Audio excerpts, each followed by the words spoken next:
എടാ മോനെ, എന്റെ പേര് തോബിയാസ്. ഞാനൊരു ഡാഡീസ് കിഡാണ്. He is my role model. പക്ഷേ പെട്ടെന്നാണ് കാര്യങ്ങൾ മാറിമറിഞ്ഞത്. എന്റെ അപ്പന്റെ കാഴ്ച നഷ്ടപ്പെട്ടു. അതോടെ ഞങ്ങളുടെ കുടുംബം വലിയ ഫൈനാൻഷ്യൽ ക്രൈസിസിലായി. അങ്ങനെ ഇരിക്കെ എന്റെ അപ്പൻ എന്നെ അടുത്ത് വിളിച്ച് മേദിയ ദേശത്തേക്ക് പോയി. വർഷങ്ങൾക്ക് മുമ്പ് അപ്പൻ കടം കൊടുത്തിട്ടുള്ള ഒരാളിൽ നിന്ന് അത് തിരിച്ചു വാങ്ങാൻ ആവശ്യപ്പെട്ടു. ഗൂഗിൾ മാപ്പും നാവിഗേഷനും ഒന്നും ഇല്ലായിരുന്നല്ലോ മക്കളെ.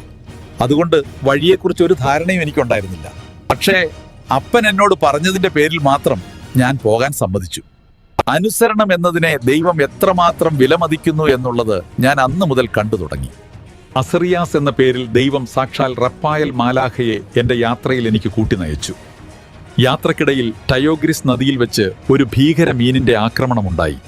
സത്യം പറഞ്ഞാൽ ഞാൻ തീർന്നു എന്ന് വെച്ചു. അപ്പോഴാണ് മാലാഖയുടെ അഡ്വൈസ്. പിന്നെ എവിടെന്നാ ധൈര്യം കിട്ടിയെന്നറിയില്ല. നൈസായിട്ട് ആ മീനിനെ അങ്ങോട്ട് ഫിനിഷ് ചെയ്തു.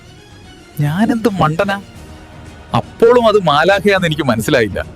യാത്ര കഴിഞ്ഞ് പണം വാങ്ങി വീട്ടിലെത്തിയപ്പോൾ മാലാഖ പറഞ്ഞത് പ്രകാരം വീട്ടിലെത്തിയ ഞാൻ എടുത്തു വെച്ച ആ മീനിന്റെ പിത്തസഞ്ചി എടുത്ത് ഞാൻ അപ്പന്റെ കണ്ണുകളിൽ പുരട്ടി. ഭയങ്കര പുകച്ചിലായിരുന്നു. പെട്ടെന്ന് അപ്പന്റെ കണ്ണിലെ ആ വെളുത്ത പാടുകൾ അടർന്നു വീഞ്ഞു. വർഷങ്ങൾക്ക് ശേഷം അപ്പൻ എന്നെ നോക്കി ചിരിച്ചു. എന്നിട്ട് എന്നോട് പറഞ്ഞു, 4-ാം അധ്യായം 5-ാം വാക്യം, മകനെ, ജീവിതകാലം മുഴുവൻ നമ്മുടെ ദൈവമായ കർത്താവിനെ ഓർക്കുക. ഒരിക്കലും പാപം ചെയ്യുകയോ അവിടുത്തെ കൽപ്പനകൾ ലംഘിക്കുകയോ അരുത്.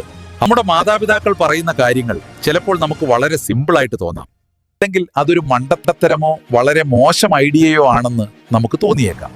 പക്ഷേ ആ സമയത്തും അത് നീ അനുസരിക്കാൻ തയ്യാറായാൽ നിനക്ക് ലഭിക്കാൻ പോകുന്നത് കൂട്ടുനടക്കാൻ ഒരു മാലാഖയെയും ജീവിതം നിറയെ അത്ഭുതങ്ങളുമാണ്.